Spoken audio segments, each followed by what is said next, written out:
For a taste of Manitoba heritage, send for the latest production from Samtronics Video called Preserving the Past. It's the first complete documentary of the Manitoba Agricultural Museum at Austin. This full-color, professionally produced program is packed with 2 hours of viewing pleasure. Tour the authentic pioneer village. Learn how our ancestors did weaving, spinning, and soap making. View the fashion show. Watch the giant parade of vintage farm machinery. See plowing and threshing with antique gas and steam-powered engines. Take a close look at the miniature display and much, much more. Send for this Manitoba-made video that has been sold across Canada and the U.S. An ideal gift for any occasion. There is nothing like it anywhere. Send check or money order for $39.95 plus $4 shipping to Samtronics Video, Box 454, Fertile, Manitoba, ROMOCO. Please add GST and PST.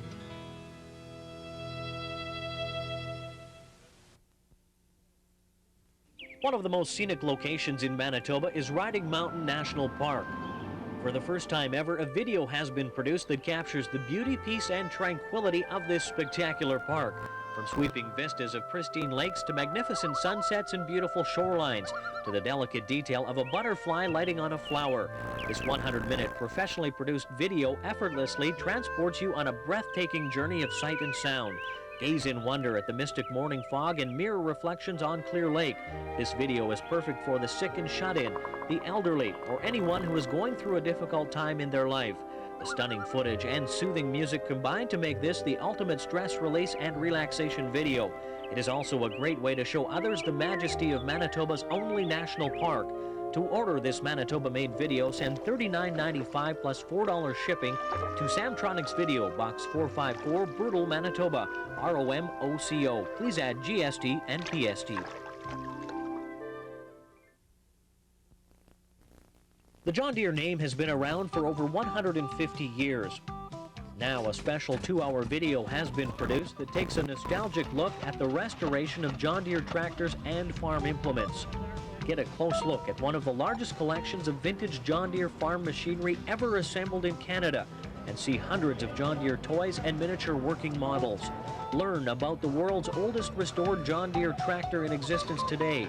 Enjoy a mammoth John Deere exposition parade and see candid interviews with dozens of restoration enthusiasts. Watch a variety of John Deere horse-drawn plows in field action and see operating threshing machines. This professionally produced video is a must for anyone who has owned or operated John Deere farm equipment, an ideal gift for any occasion. To order this Manitoba-made video, send $39.95 plus $4 shipping to Samtronics Video, Box 454, Fertile, Manitoba, ROMOCO. Please add GST and PST.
Would you like to journey back in time to see some of the ways our ancestors farmed this vast land?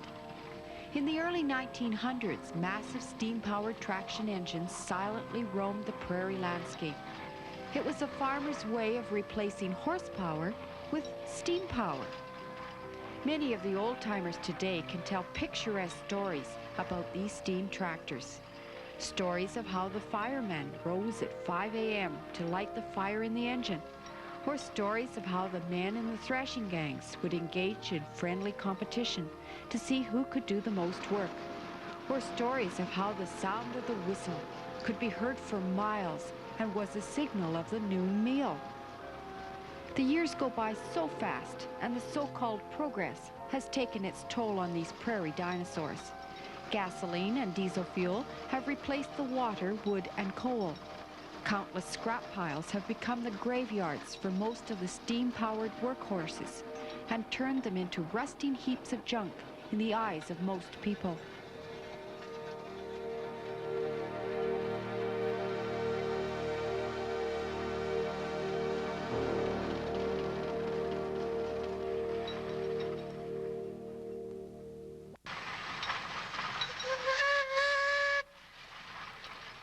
Fortunately, there's a group of keen collectors and enthusiasts who are determined that the steam traction engine does not become totally extinct.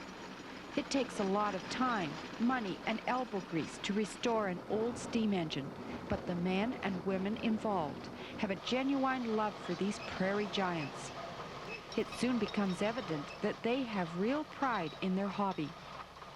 Our journey will focus on several of the steam traction engines, both large and small. We'll talk to the engineers who will tell us firsthand about how they restored a full-sized case or how they handmade a miniature model.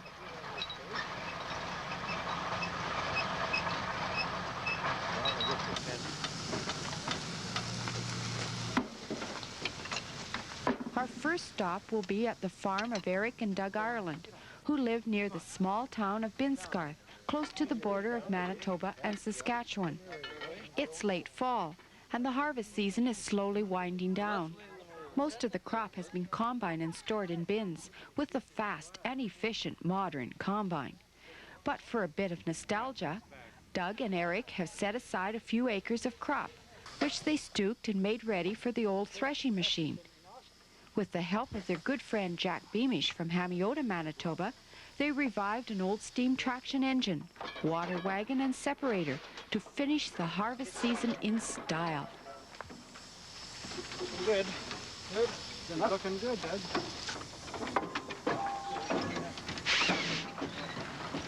Might just have to put a little bit of oil on that.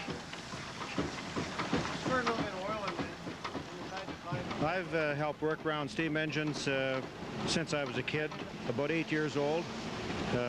My dad and uncle got back into steam engines in early 50s, and my dad and uncle had thrashed with steam at Hamiota till 1942, I guess. So I come up here to give Doug Ireland a hand to get a steam engine ready, and vice versa. He comes down to Hamiota and helps me run my steam engines down there. So it kind of all works out in the wash. Is there a special course or something you go through to become a steam engineer?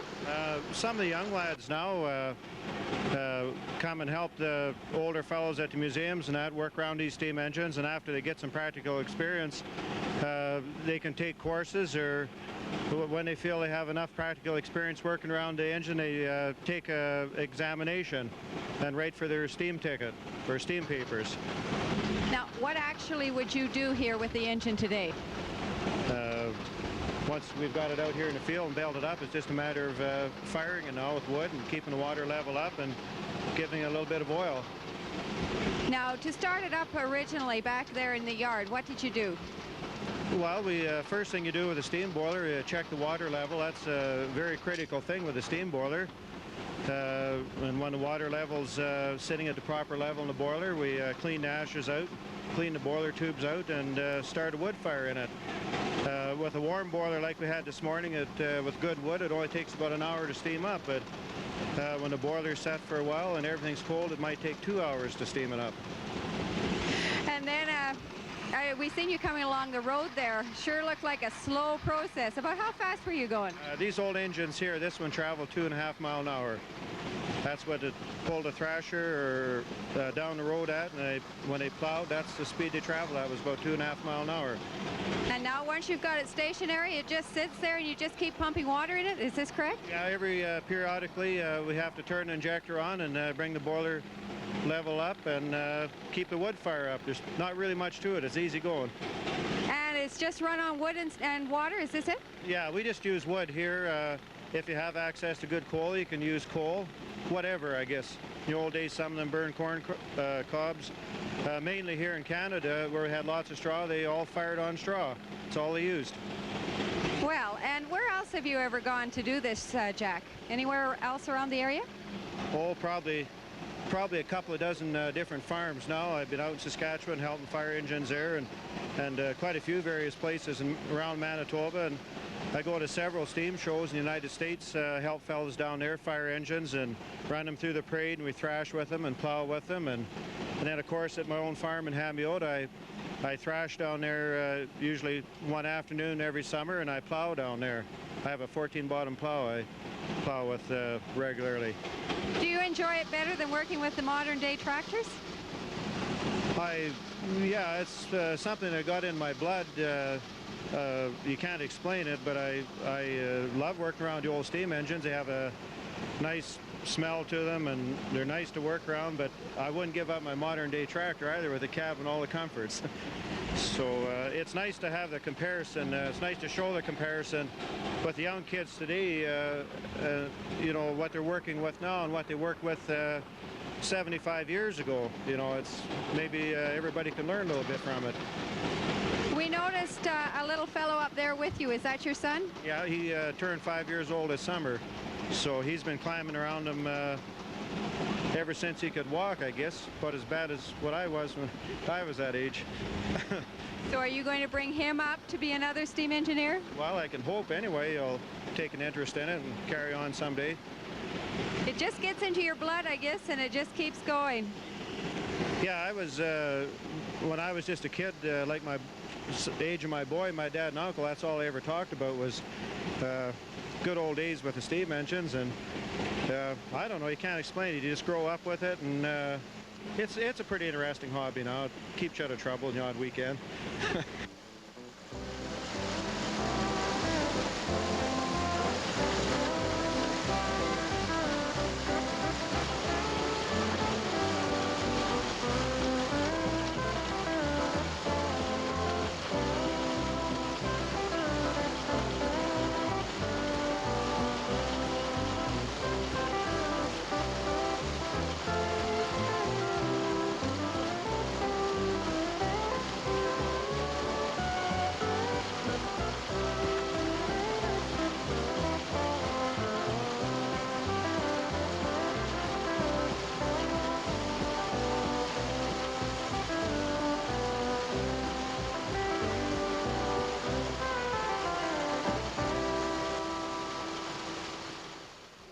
My next chat was with Doug Ireland, who restored the steam engine.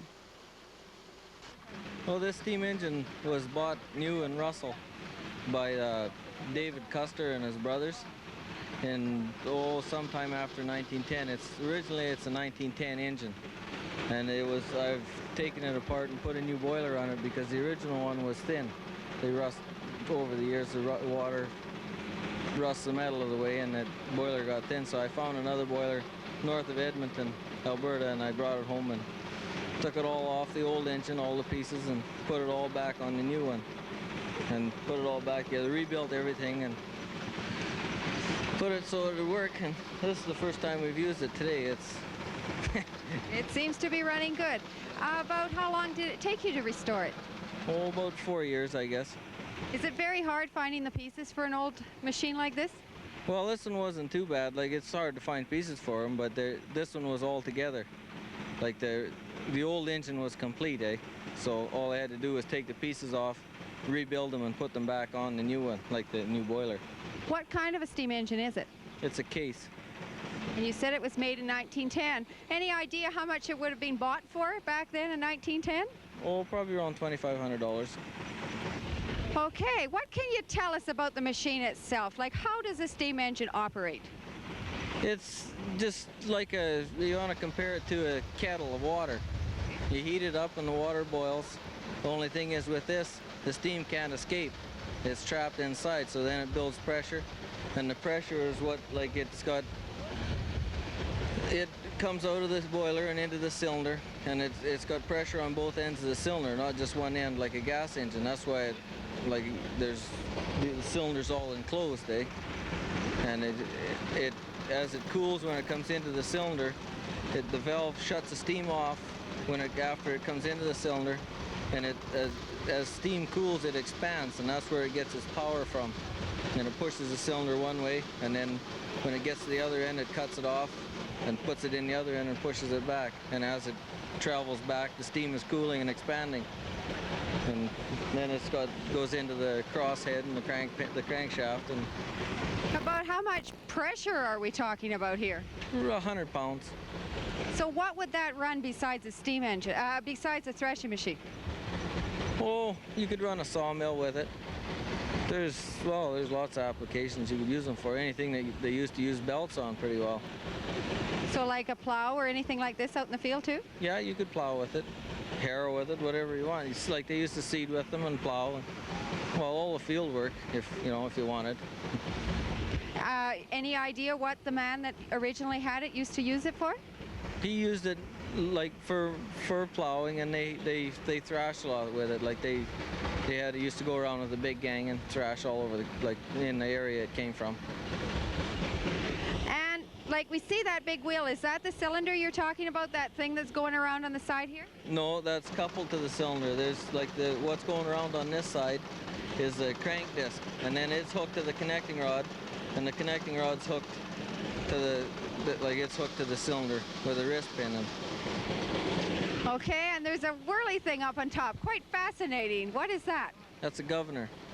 It governs how much steam goes into the cylinder so the engine doesn't run over speed. And when the engine pulls down with the load from the separator, the governor allows more steam to go in and puts the engine back up to its RPM. And any idea how much water you go through in a day's work around here with this machine? Oh, you probably go through about 500 gallons. And what about wood? Oh, I don't know, likely probably a quart time you finish. Maybe a little more water than that too. Whatever got you into these in the first place, Doug? Well, my uncle started, he had the tractors and stuff, a lot of tractors when I was small, so just kind of grew up with it.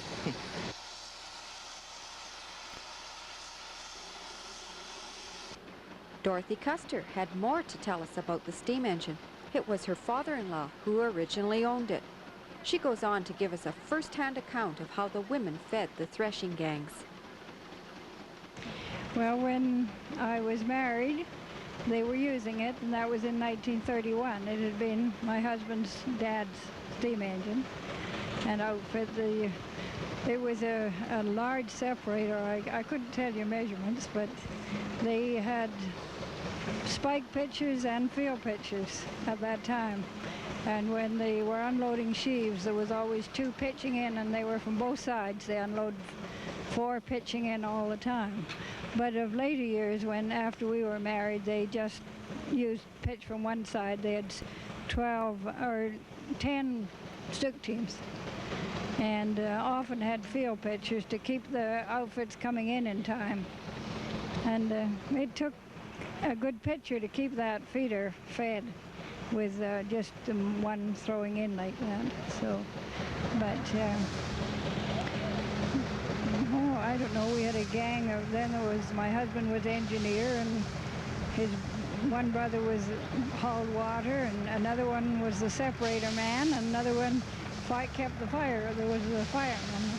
There was the 4 brothers, and they ran it. And so besides the 8 stook teams, we had the 4 of them, and then often 1 or 2 others were pitching. So we always had good big gangs, and they stayed right. Well, the brothers went to their own homes at night and sometimes take their men home. And but you usually had quite a few men around, and up early in the morning and had breakfast ready while they were getting their horses all fed and ready. And it was up to you ladies to feed them. Oh, yes. And then they had lunch about 9 o'clock, 9:30, and dinner at 12, and lunch at 4 o'clock, and then supper at 6 or 7, I guess, mostly, or 7 or 8 whenever they quit, according to the weather. So it was a busy time. It really kept you on the go. I know we're always talking to the men, and they always said, oh, those ladies fed us so well. Now I've got a chance to talk to one of them that really was the cook. What did you used to feed them for, say, a dinner? Oh, huge roasts of beef, potatoes, and whatever else, and vegetables, you know, change around. And usually pie. Pie for lunch, pie for dinner. Pie was a favorite. And you made a big pie in those days on those big plates, 9-inch plates more. And they ate a quarter. You never thought of cutting it any smaller than a quarter. And then for supper, was it roast beef all over again? It would often be maybe the cold beef that was left, or you would cut it off if there wasn't enough and make a stew. And, you know, just all the food was really right there on the farm, you know. And did you work, all the ladies from the whole area get together and work together? Is this how you did it? No, they each one wherever wherever they were thrashing, you know, did the cooking. But usually one of my husband's, his sister came over and helped me because I was alone. And then we did chores as well. We milked cows those days, so we had to water cattle and get the chores done in between morning and night, you know. And take cream to town or anything like that, and get groceries if we needed them. So you were, you know, you needed some help. And then you went back and I would help them with chores and that. And this is the actual threshing machine that you used to have? Well, the engine, not the separator. Oh, just the engine, just the steam engine. Yes. And it was new when you bought it? Well, it was when my husband's dad bought it, but that was before I knew them even, you know. So it was bought, but I couldn't tell you the year. That's why I thought Eric might know what year it had been, or approximately it was, because Doug might know too, you know. I bet it was a thrill to see it back in action again today. Yeah, it is. And when we quit using it, we had bought a John Deere in 1944. And then afterwards we got the small separator, one about this side. And I remember the first year they pulled that little separator through the ground. It looked like as it went past the house, it looked like a coffee grinder compared with the other one. And this is such a fascinating thing to see here today. Thank you ever so much, Dorothy, for talking to us. It sure brings back memories.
As the setting sun paints a crimson sky on this prairie landscape, it felt good to have shared the day with these steam traction engine enthusiasts. Sure, there was work to be done, but there was also fun and enjoyment as friends and neighbors joined together to complete the harvest in the good old-fashioned way.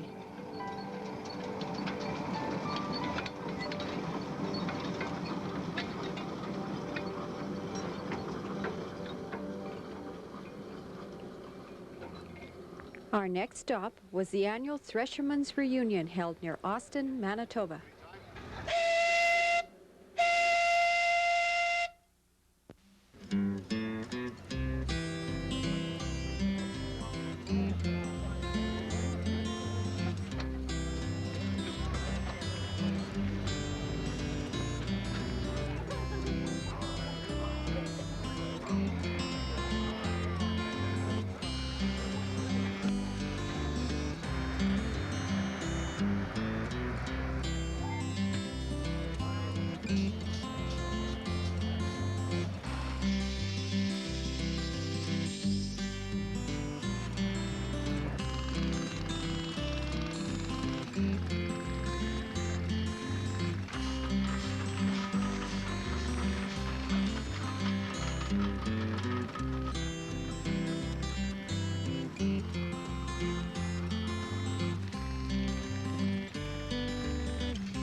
We found the engineers so willing to share their wealth of information. What can you tell us about this machine?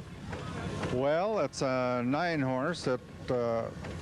My friend bought it in Wichita, Kansas. And it originally was used in Colorado to saw wood. And he moved it there, and then we bought it and restored it. He did. Did it take a lot to restore it? Oh, he paid $12,000 for it. I think he's got another 12 in it to restore. Did he actually restore it himself? Oh yeah, yes, he did most of the work himself. Mm-hmm. So did you have to haul it up here today, like this weekend? Yes, we hauled it up. Another tractor, another case tractor, and this, here's the owner is coming right now, and he'll give you a little more dope on it. So do you travel all around the country doing this? Oh no, we just thought we'd come here and see what this is all about. We got a lot of friends here. The owner, David Fye, explains the startup procedures.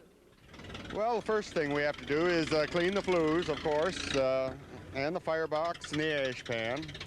And then you lay a fire and oil it all up and pat it a few times, give it some tender loving care, and away it goes. About how long before the parade starts do you have to do all this work? Oh, a good hour and a half before we intend to do any work with them. How much water does one of these machines hold? This one will hold a total of about 450 gallons. And will that do a day? Oh, no. No, not if we're working. No, we'll have to keep replenishing this tank down here. Mm-hmm. And where is this tank of water? We have water from here on down to the bottom. This is all water. This is our coal storage up here. And so you run it on coal? We use coal for fuel. Yes. Great. It's a very quiet machine. Has it ever been run out in a field lately?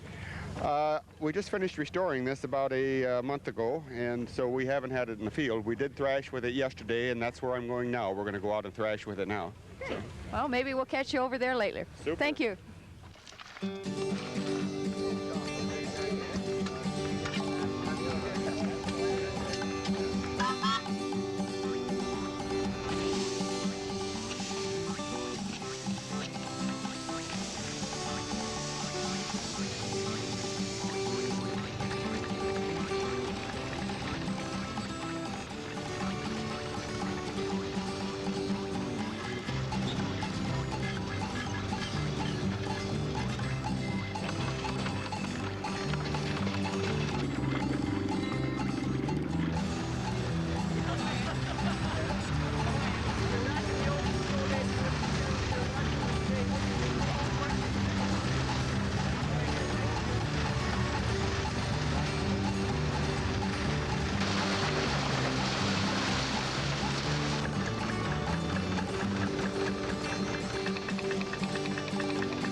When we met up with Kerry Verniest of Winnipeg, Manitoba, he was busy cleaning the smoke box of this steam engine.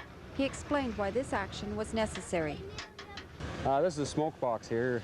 The smoke comes from the firebox. Fire goes through the tubes and then it goes up the stack. Now, we noticed that you were cleaning it out earlier. What's that do? Well, that takes the dirt and soot out of the tubes so as that it fires easier. Otherwise, it acts like a layer of insulation and the heat doesn't transfer to the boiler properly. Now, how often would you have to do that? Usually do it every morning. Is that a precautionary measure or just a thing that has to be done? Well, it just makes the engine run more efficient. A lot of guys sometimes don't bother, but it takes a lot more wood, a lot more time to get steam up.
Wayne Blair was busy firing up his engine at the time we met him.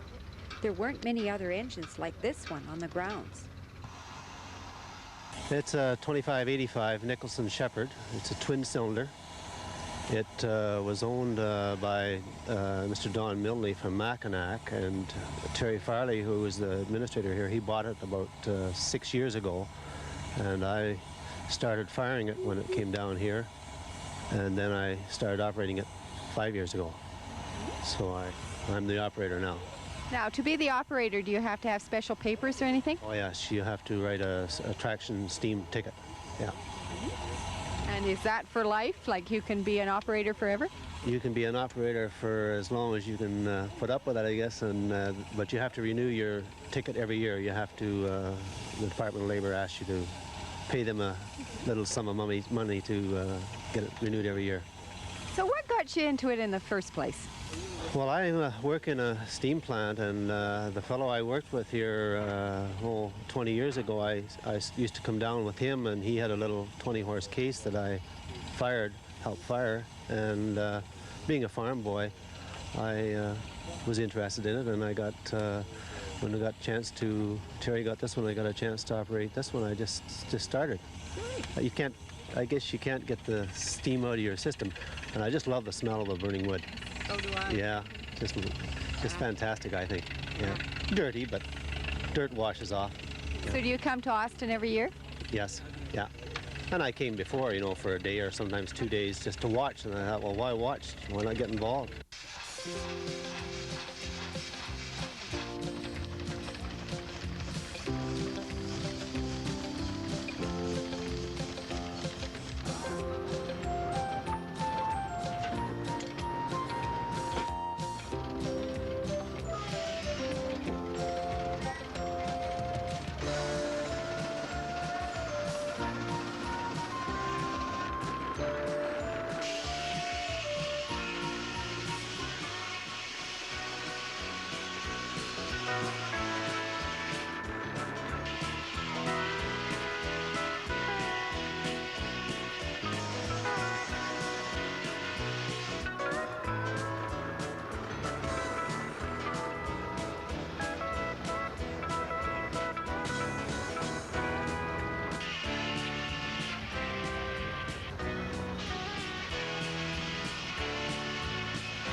Another of the old-time steam enthusiasts was Les Dodds from Kenton, Manitoba.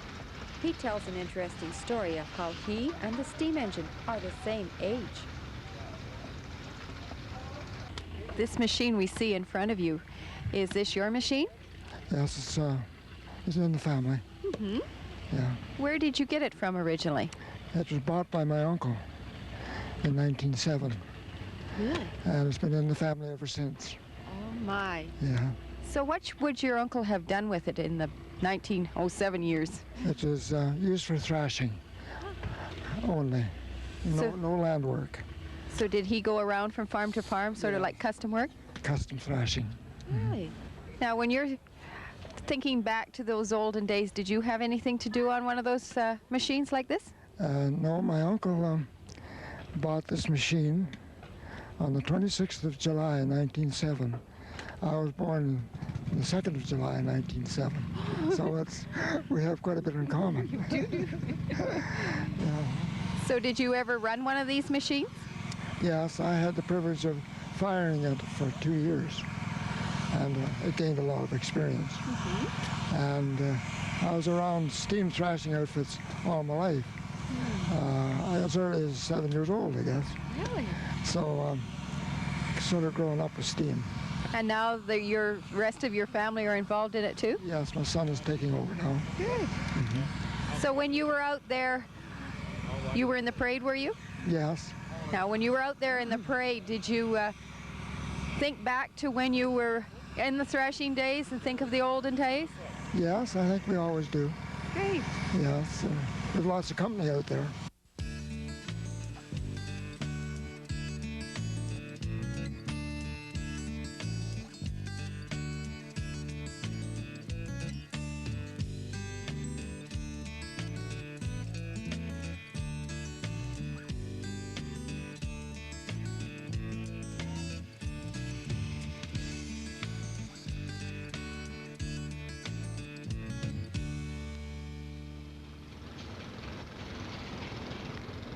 Okay, this machine we see in front of us, do you own it? No, it belongs to Eric Brown of Winnipeg. Okay, do you operate this machine? Yeah. Help him. We work together. Uh-huh. So, in the olden days, did you ever operate a machine like this? No. Worked with them, but never operated. Uh-huh. What kind of work did you do with them? Thrashing. Mm-hmm. That's about all with thrashing. And then that's in the dirty 30s. Uh-huh. Any special memories that you can recall? Yeah, but I wouldn't like to say them. We had to work them days and you didn't get much for it. You go and thrash all day for $1 a day. If you didn't do it, there's 3 fellas waiting behind you to get in. So how many would be on a gang that would be out with a steam engine like this? Oh, about 30. That's not very many only when it comes to the table. And it was hard labor. Yeah. Well, 6 to 8 thereafter. So this machine that we see with you in front of it, how old is it? What can you tell us about it? Made in 1908. And what kind of? But there's quite a history if they get a hold of a book with this engine. Mm-hmm. Well, this machine was way up in the North Country. And apparently it took them 3 years to get it out. They went up in the winter time and had to put flues in it, different repairs in 40 below weather. And they eventually got it out, but they had to build bridges and one thing other to get it out of the thermofrost. So did they actually operate these machines in the winter time? Oh yeah, sure. What would they do with them? Well, they had to keep steam on, keep a fire going or they'd freeze. So you'd have a man working in the daytime and have a watchman and that man there at night keeping the fire going. A friend of mine took it out of a sawmill at Strathclyde, and then he brought it down here, then I purchased it from him. But it did come from a sawmill originally. A lot of them ended up, in sawmill. But did you restore it yourself? yeah, finally you had to do a complete restoration on it, you might say. What shape was it in when you first got it? Well, the chap that had taken it out first, he had scraped it and cleaned it and painted it up, and he did do some work on it, but then after I purchased it, I wanted to get it back to more like it was the day it left the factory, and I did too. Yeah. So if we were to look back in a catalog, we would see this exactly the way it was then? Yes, you would. Yeah, there's no changes, no conversion. How long did it take you to restore it? Well, I worked on it on and off. It took me till the third year that I had it, you know, because I had it here, and I drive back and forth to Winnipeg. And then, so my brother was a partner with me. My brother was a partner with me on the restoration of it. And because we were building models at the same time, you know, and so we worked this as a part-time job. Hey, sounds like a real good hobby for you.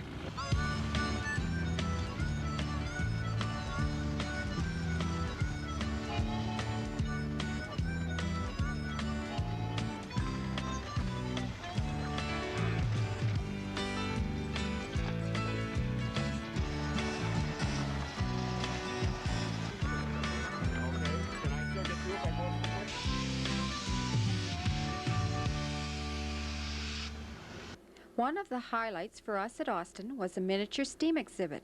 It's amazing how precise and accurate the models are constructed when compared to the full-sized equipment. Dunk Emerson's quarter-scale threshing machine was a prime example.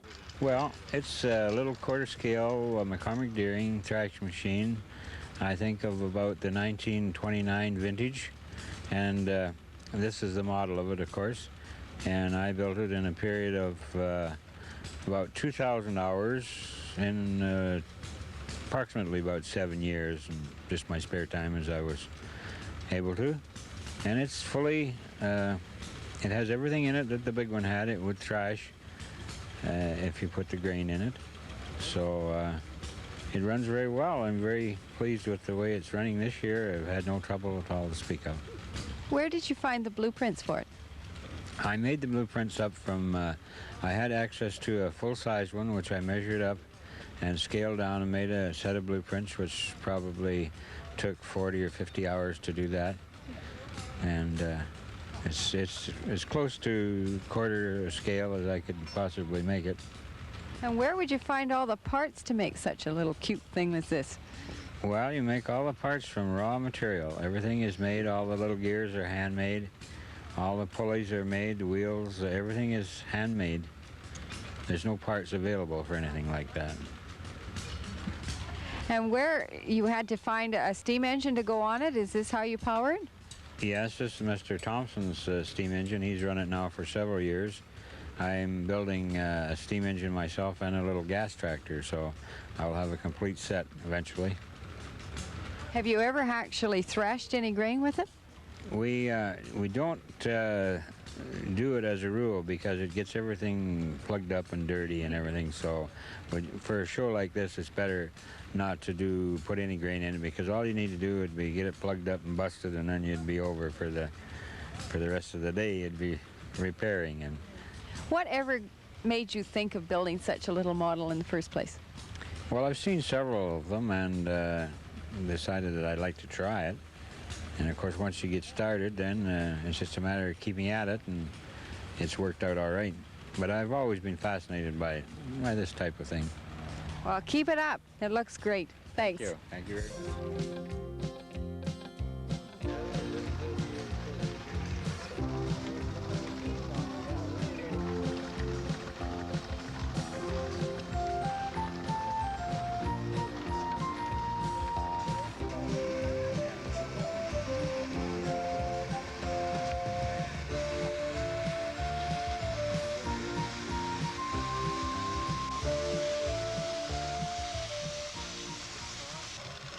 This hobby can become a family affair, as we found out from Laurie Durand.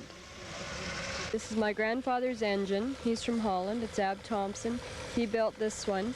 It's a quarter scale model to a 1915 case, 65 horsepower case. And he built that one there also. And it's a third scale model to the same scale size. Yeah. So what do you have to do around these machines? Well, I run this one. Anything mechanically goes wrong with it, I have to call on Grandpa, but if everything runs right, I know how to steam it up and keep it going. Okay, when it's so tiny, how do we steam a thing like this up? We have a blower that we hook onto the battery of a vehicle, and it sits on top of the smokestack, and it helps create a draft in the firebox to get the fire burning fast and hot. And then once we get up to about 30 pounds, we take it off, and it'll create enough of a draft itself that the steam will come up. And you fire it up with coal? We start with wood until we get a good fire going, and then we switch over to coal. About 30 or 60 pounds, we switch over to the coal. And it works just like a regular steam engine? Yeah, yeah. It's exact replica of the 1915 case. And so now you say you move it around. Where do you go with this thing? Oh, they go and get water. Water taps over there, and they fill the tanks to fill the engines. And so it can haul you around? Oh, yeah. Yeah. No problem. Yeah. Great. Well, it sounds like you enjoy this as a hobby. Do you travel around to different places besides Austin? We don't have the time to. We would like to, but it's hard. Great. Thank you very much.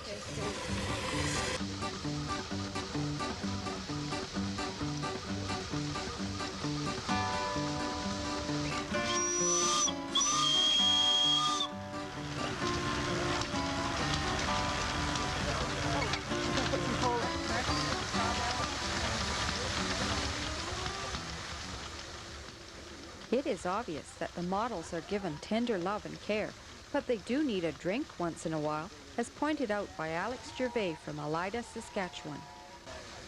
That's a quarter scale of the K65 horsepower. And right now I went visiting the exhibit, so she died down on me. Oh, so that means we have to add a little bit of water in. How much water does a little machine like this hold? Well, it holds about 4 gallons, I'd say, yeah. And that's in the tank, but then we have to keep the engine fired up, so that's what it runs on. It's water into steam, so.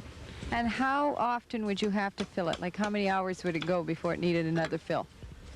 Oh, about maybe 4 hours, or about a gallon an hour would keep it. So did you actually build this model?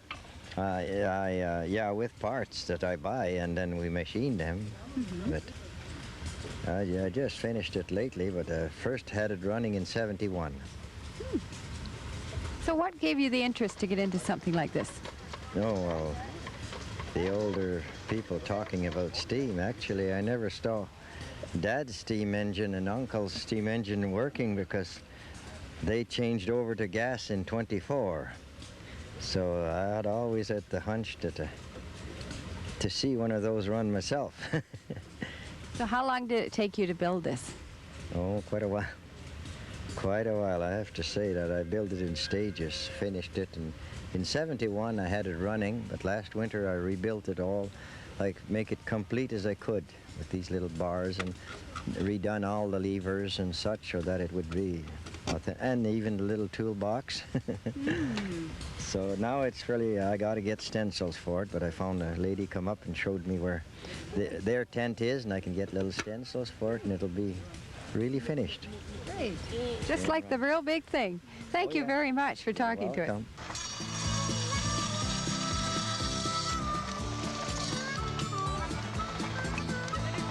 This is my hobby.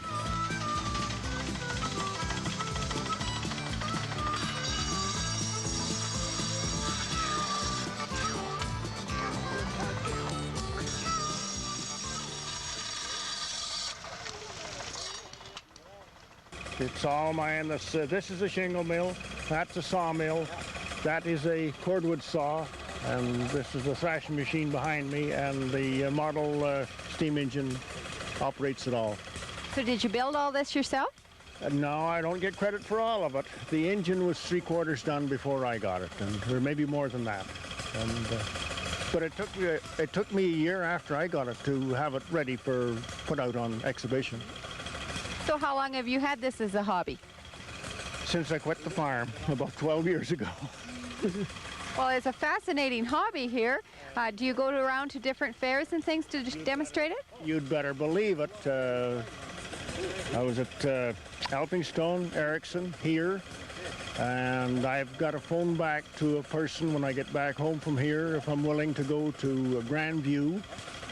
And there's been another fellow asking me next year if I'd be willing to go all the way up to Prince Albert in Saskatchewan. So. Well, good for you. Thanks a lot for talking to us.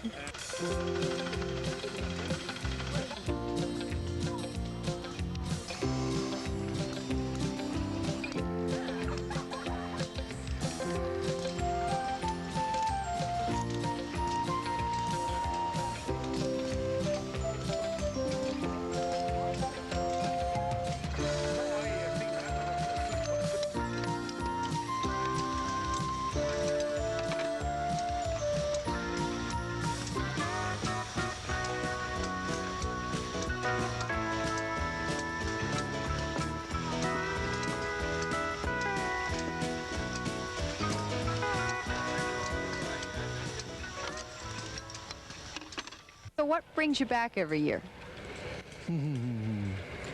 Just what you see right here, this whole bit. You meet people you met years before and you come back to see them and they're glad to see you. We spend a week together. So you really enjoy getting together with all the miniature operators and everything? Well, sure, we have a lot in common, you know. When you've been retired for 10, 15 years, well, what else are you going to do? Now this little machine that we see is a lot smaller than the rest. What scale is this? That's 1 3/8 inches to the foot. Per foot. So that would be a fairly big engine if we were to see it in real life. Oh, real life, it would be one of these big steam engines, yeah, sure. So did you build this all by hand? Oh, yes. Sure. You can't buy any of these little parts. You know, these fellows over here have built big enough that they can buy parts. I built too small. I can't buy small parts. So do engines like this cost a lot to make? Oh, you don't make them for nothing, you know. You've got to buy a lot of the brass and the steam gauge and a few of those, you know. Cost you money, right? Just a minute, I'm going to put... Oh, he's got to fill it up with coal or something here. Well, I got to give it a little inducement for the fire to go out. It's so tiny we have to use a serving spoon to fill it. That's cute. And how long will it run on a load of water? What would you call a load of water? I don't know. There you've got a 4-cup measuring cup over there. Is that how much you use? A tank. I have a tank on the side there. It'll run about 15 minutes on a tank, on that small tank of water. Great. Thank you very much for talking to us. Oh, you're welcome.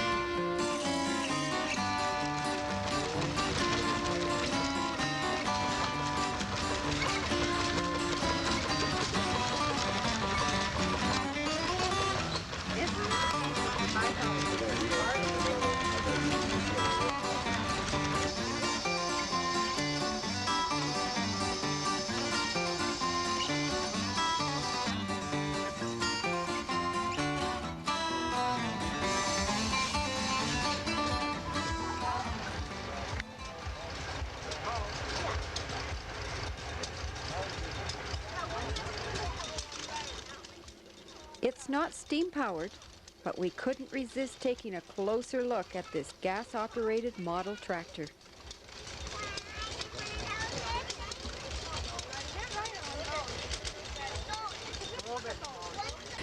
Sir, I think your machine has run off without the operator, don't you think? No, it's going in circles about the same way as I've been doing for the last 50 years, building these things. And what's your name and where are you from? Bill Winteringham from Estevan, and that's a model of 1911 Fairbanks Morse 1525 gas tractor, and it's 1/6 of the original size. Oh my. That's 2 inches to the foot. Uh-huh. And it's a fair running model, and it keeps going, so that's about all you can ask of it. It's a gas engine. Gas machine, yeah. And about what era would this be from? This is from a 1911. The original tractor was built in 1911, and I've scaled it down, and this I built in 84. It's been running around in circles ever since, and with a little bit of demonstrations here and there. It's quite fascinating to actually see it in operation. How did you gear it up so that it goes in circles? Well, I just set the steering, and it's not reversible steering, so it hangs on and runs that way. Do you have any other models here on display? Well, just the engines on the table there are my models. So do you really enjoy this as a hobby? Well, for me, it's all right. It's a good hobby for me. Kind of know what I'm doing, and sometimes. So what's in the works for the next model?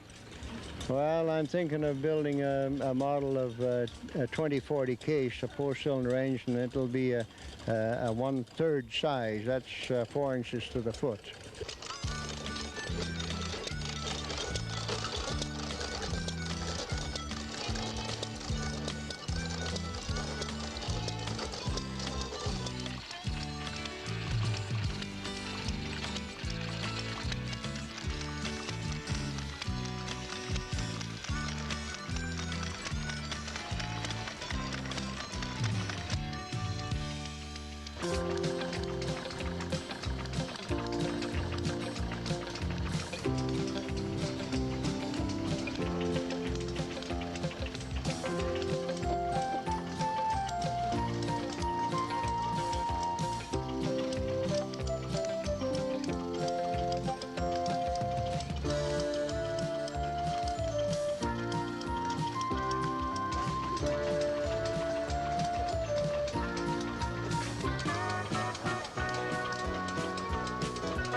The stationary steam engine also played an important role in the past. Jim Kingdon explains. We have a display of several different types of steam engines, stationary predominantly. These engines were used in industry as well as farming. Some of the smaller engines that you see behind me would be used where today they would use an electric motor to drive a lathe or a butter churn or whatever. The larger ones would, of course, be used where they required more power for a larger machine. The portable engines at the far end of the display, the LD Sawyer and the JI Case, they were predominantly farm use engines. The Case originally had wheels under it too. They're no longer on it. They were towed around by a team of horses to take to the belt work, whichever they were doing, sawing wood, gristing, or threshing, pumping water, or whatever. That was quite a popular way of powering equipment till someone figured out, I guess, that these big engines had enough power to move themselves. They applied some gearing and some clutches, and then they could move themselves. The portable ones were cheaper to buy, and probably that was more attractive to them too. The upright engine in the middle, the boiler, the hoisting engine, it's American hoisting. They commonly called them a donkey. It's got 2 winch drums on it. They used that in logging, construction work where they would hoist heavy loads to heights. They were very powerful. Took 2 men to operate the thing, so I suppose time came when they could do it with 1 man with an electric crane. The large green compressor machine there was supplied air for the refinery in Brandon that was established, I believe, back in the 1930s. It's steam-driven, reciprocating, quite a big, large, powerful compressor. We don't run it much here because we don't have enough steam to run it very long. But it's just an industrial machine that maybe doesn't really have much of a story to tell about agriculture, but it was a steam toy that we got here. The refinery, I would assume, donated it here, and it stays here all the time, and we run it occasionally and keep it alive. We have other exhibits that would probably suit to be here too, but we haven't got them fully restored or operational yet. So this seems to take a lot of time and a lot of effort, and sometimes we don't have enough time. We also look after in this area the Peterson steam engine behind you there. It's kind of a unique old engine. It is one of the first design of a traction steam engine. It was made in Canada, in Sarnia, Ontario, back in the 1880s. The company sold out in Sarnia and moved to Winnipeg before 1900. And they brought this engine with them. And the story, as it was told to me, was that they got busy building cast iron water pipes and sewer pipes with a new foundry they set in Winnipeg, and they never did build another steam engine. This one just sat in the warehouse. And it was, in theory, brand new when it came here about 25 years ago. So it never did any work? It never did any work, no. And it was a light-geared, smallish engine, and probably if they had built more of them, they wouldn't have been very successful anyway in Manitoba. But it's a unique old engine. I don't know of another one anywhere. And I think some of the people find it kind of interesting that it was brand new when it came here. Yeah. He's just starting up the compressor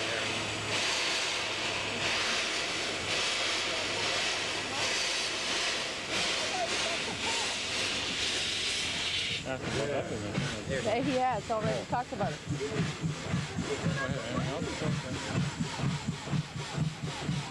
So you're fortunate at this museum to collect all this stuff, aren't you? Well, people throughout Manitoba and elsewhere have been very generous in their donations to the museum.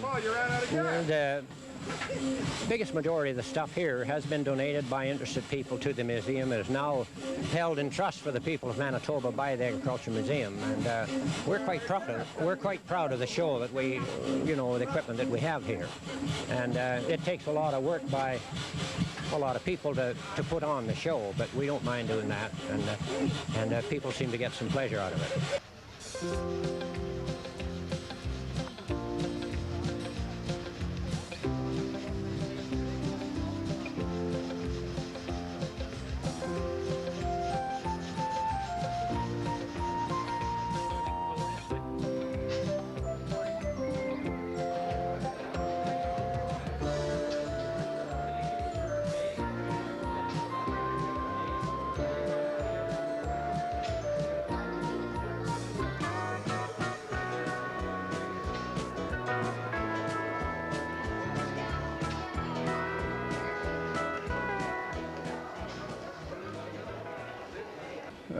We put it in here in 1975 and 76. Well, it was running in 76, and it's been running ever since. Where did you get it from originally? We got it from Souris, Manitoba, and it come out of a grist mill, and it hadn't run since 1923. Now, what did it do in Souris? Made flour. Yeah. My gosh, it must have been a big building that held this. It was a big building. I'm not sure, I forgot, but the center section was either 3 or 4 stories high, and then the wings would be 2 stories high. We hope to get a picture of the mill and just have it in here for people to see. So now, how is it run? Run by steam. There's a boiler outside there that supplies the steam to run it. And it's a twin cylinder, a cross compound they call it. And it doesn't do anything, it's just on display. They hope someday they might have a little mill out behind there to run with it. But there again, we'd have to have a bigger boiler, because this boiler is just big enough to run it the way we're running it. So why did it have to have such a big wheel on it? Well, it runs slow, eh? It only runs 65 turns a minute. So it's got to have a big wheel to get speed. That's why the big one's here and the little one at the other end. You see, it drives the little one faster. Did you ever have anything to do with a machine like this in the olden days? Never, no. Just this one. I helped to set this one up, and my partner, he's gone now, and so I've been running it. Some other boys are helping me now. We've got some help. But the man that set it up was Don Milne, and it's been running ever since. Quite a fascinating machine, and it's such a silent thing. Yeah, we would have never had it if it hadn't been buried with wheat in wartime. All the other milling equipment in that mill was scrapped, but this was in an engine room. It was bought, and I think it was United Grain Growers elevator. I'm not sure of that, but anyway, they poured wheat in there and covered it. And of course it was in there all through the war, and nobody could get at it. Well, that's great that that happened, and now we've got it here to look at. Yeah. Some of the people at Souris wasn't too fussy about it at the start, about it coming. They wanted to put it out in the park just to look at. But then after we got it here and we sent up passes for busloads of people to come and see it, they were pretty happy.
The steam engines we've looked at so far have been strong, powerful, and did you notice they run very quietly?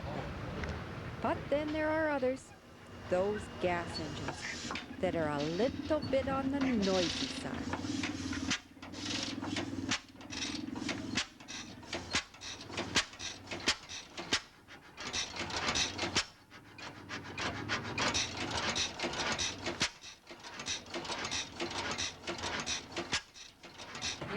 Now what is this unusual green machine we see behind us? Well, it's quite an antique engine. I don't know how old it is. It's a 10 horsepower McLeod, and we run the oat roller, make rolled oats, rolled wheat, and rolled rye. And how does it operate?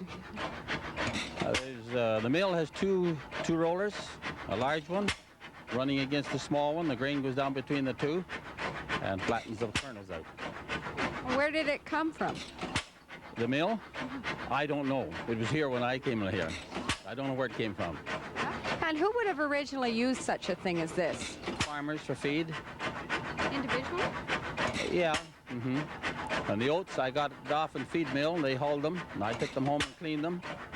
I took all the hulls out of them, and then we rolled them here for rolled oatmeal.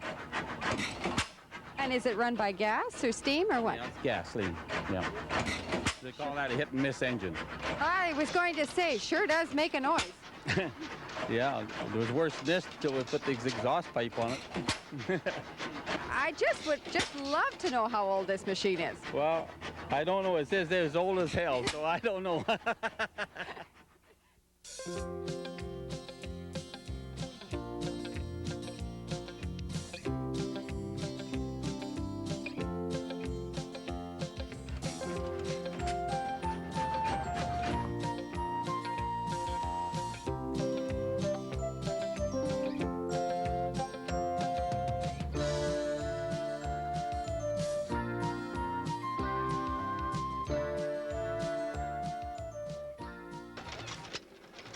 Another fellow helping at the grist mill, Ken Moorhead, was demonstrating several methods of grinding grain.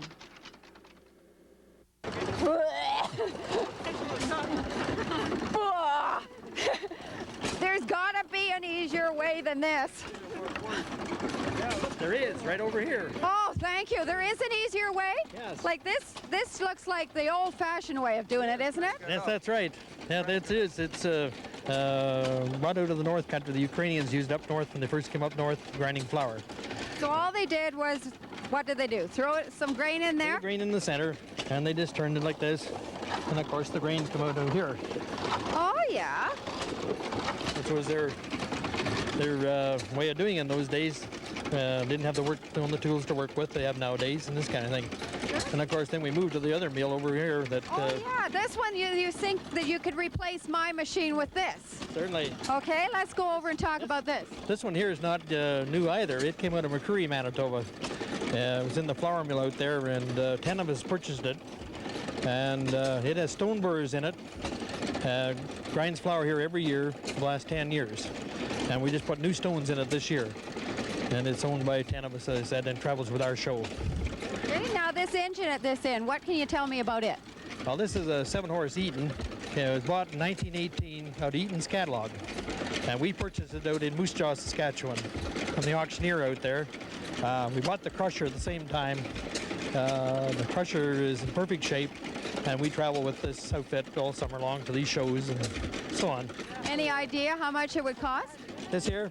I hate like say what we'd want for the day, but we paid $700 for it a few years ago. And up here now, what do? You put the grain in the top? The grain goes in the top, yeah, and funnels down in between the two stone burrs, and the outside inch of the stone does the grinding. And we sell the flour here for the museum. We're here as volunteers. We bring the show in here for nothing every year. Now, what kind of grain can you grind in this? Any kind. Yep, we do corn, meal, rye flour, cream of wheat porridge, and also whole wheat flour. We're making 4 products here, and we're sold out tonight. That's why we're running. We had to run tonight to have stock for tomorrow morning. Okay, approximately how many bushels of, say, wheat would you have to get in to get out, say, a pound of flour? That really, I don't really know about, but last year we sold 600 bags of flour here on the 4 days, and we sold 290 bags today. They're 5-pound bags. So gives you an idea what the next Thursday and Friday and Saturday is going to be like. We get a crowd again today. That's why we're running tonight. Otherwise, we wouldn't be running. So how do you regulate the coarseness of the flour? All you do is turn this block off, and this wheel turns just like an ordinary crusher. It'll tighten the stones up to whatever grind we want, and we make it to whatever people want. And then it falls out the bottom underneath it? Yep. Yeah, it falls out the bottom as flour, and that's about it, yes. And is there sometimes a few stones in there too? No, we make sure we use top number grain registered seed is all we grind. We don't grind anything else. People have to eat this stuff, so we just, we got to have the right texture and this kind of thing. Okay, let's go over to this farm machine over here that seems even bigger and see what it has that this one doesn't have. This machine is owned purely by my sons and I, and actually we found it in a slough at Verdon, where it came from. We restored it 2 years ago, and it rolls oats, makes rolled meal, or rolled fry, or rolled whatever, wheat or whatever you want. It rolls grain. It's the same as buying oatmeal. And of course, I said it's run by the Manitoba Upright, which we purchased about 4 or 5 years ago, and it was heading for the States, and we heard about it and bought it. And it's manufactured right in Brandon, Baker Manufacturing Company. About it, what age would this machine be? It's back in about 19s too, 1910, so on. But also, we were offered $3,500 for that engine from Baker Manufacturing Company. We wouldn't take it. So is this a larger engine horsepower-wise than the other one? It's 7.5 horsepower, only half horsepower more, but it's really a rare engine. It's an upright and water-cooled. He's going to grind a little bit of, roll some stuff here for you, just to show you how it works. But believe it or not, it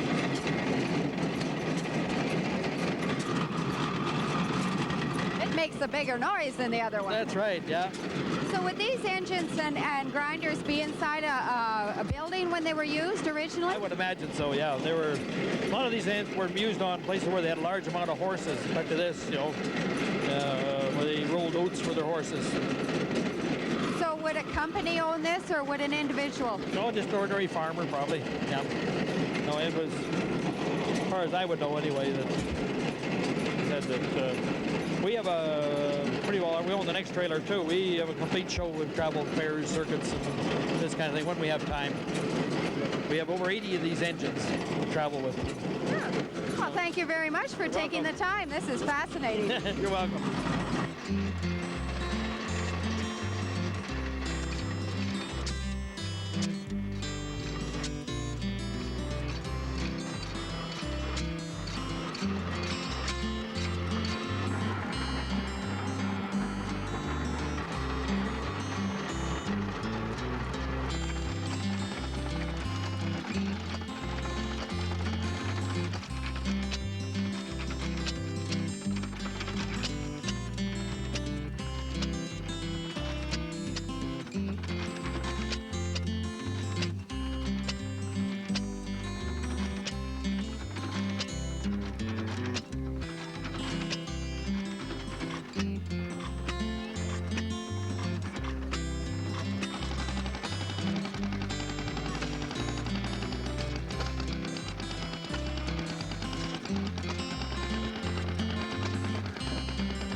This engine here was rated 110 horsepower. It was the largest steam engine that J.I. Case ever built.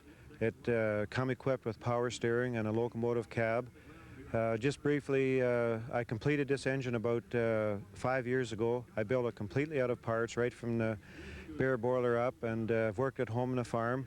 And this year, of course, I brought it down for the third J.I. Case Heritage Exposition. The first Heritage Exposition was held at Pawnee, Oklahoma, second one at Kinzer's, and this year, of course, we brought it up to Canada, and I was on the Heritage Board that represent Canada and all the states of the United States. So we brought it here to Austin, and then we set up a committee of 5 people, a Heritage Committee, and it's taken us 18 months to do all the organization to put this whole case display together here. So we have steam engines and thrashing machines and combines and just every kind of horse machinery. There's several different types of horse machinery here. So we do daily demonstrations here later on in the afternoon of thrashing and plowing out here in the field. I've tried to keep it authentic as I could. I have a large 44-inch case separator here, which was the largest separator ever built, and it was built in 1908. And of course it required about 4 to 6 men to pitch into it and keep it full. And I have a 14 bottom plow here, which these engines were capable of pulling in virgin sod.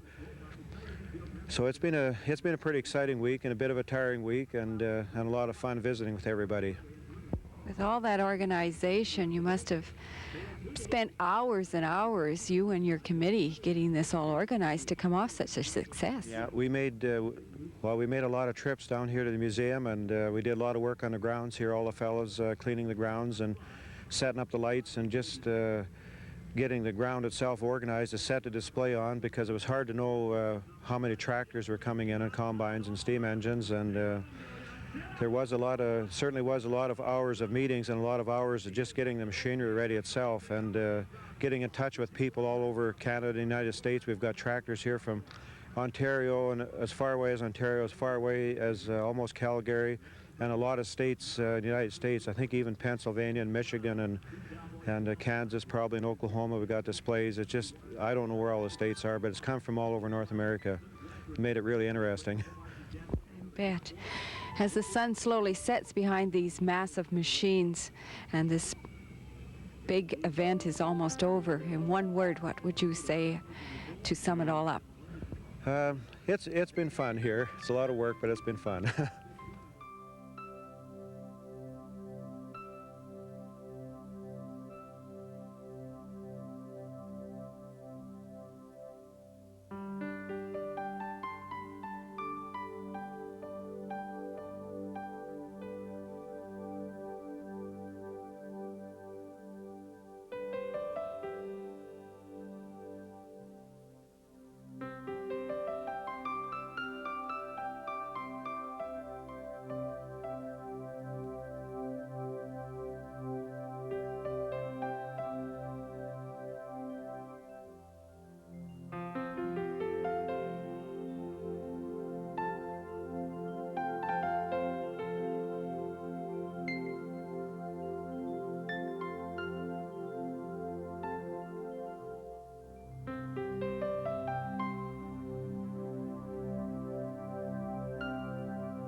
Harvest Memories.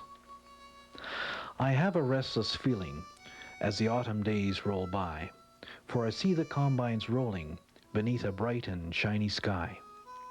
I get feeling lonesome for the smell of new threshed grain, for the hustle and the bustle, trying to outwit the threatening rain. For 60 years of harvest sort of gets in your blood, hauling grain to the elevator through sunshine, rain, or mud. I remember the steam engines as the teams and racks galore, grain wagons and water tanks. Bucking straw was a chore. The work was hard, the hours long, but no one did complain, for there always was a challenge when we started threshing grain. There always was a bet as to who hauled the biggest jag. Woe behold the teamster who was inclined to lag. At 12 o'clock the whistle blew, then began the race. Grain wagons, racks, men on horseback, each trying for the choicest place. There was always a neighbor's daughter, being teased by some roving eye, trying hard to hide a smile while passing round the pie. Then, when Saturday night rolled around, she had offers left and right from all the younger fellows of a show on Saturday night. Sunday wasn't a day of leisure, washing to do, wagons to grease, racks to mend, barns to clean. There was little time for peace. When Monday morning's whistle blew, it was all business once again. Backs ached, blisters broke, no one dared to complain. The steamers long since have gone, the thrashers are rusting in the bluff. No more big gangs to feed, but harvest still is rough. For when the cloudy weather comes, should we swath or let her stand? A lot depends on the weather when making a living from the land. There are still lots of worries, though less back-breaking toil. It is still a mighty gamble, making a living from the soil.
Steam threshing days. In the days of the steamers, the grit and the grime were all part of a day's work in the fall at harvest time. The fireman rose early, in the dark found his way to fire the steamer for another big harvest day. The stook wagon drivers rolled out of the sack, went to care for their horses, then race for the cook shack. Right after breakfast, they were ready once again to haul in the sheaves, all good hearty men. Soon after 6, the whistle blew, the straw streamed from the blower. The cloud of smoke from the stack, there was no lack of power. With grain tanks and water tanks, a straw bucker as well, one slight break on any one held things up for a spell. Later came the stook loader, a test of the human skill. 4 horses going steady, the big lopsided racks to fill. After a full day's threshing, they sometimes moved at night, through fields and pastures led by a lantern's light. Sometimes on a Saturday night, soon as they shut down, there would be bets and arguments on who was taking the girl to town. They went to town together, they had lots of laughs and fun, came home around daylight, tired and broke every one. The women too were busy. At 5 they were awake, meals and lunches to prepare, bread buns and pies to bake. They had no electric stoves or fridges, carried water from the well. From morn to night it was rush, rush, no watching TV for a spell. They had no Sundays off. Men still had to be fed. They were still busy preparing, long after the men were in bed. But it seems there was a challenge, which they could proudly boast, for it was well known at harvest end who fed the men the best and most. Long gone are the old steamers, in museums now they rest, but when old-timers talk of thrashing, they all liked the old steamers best.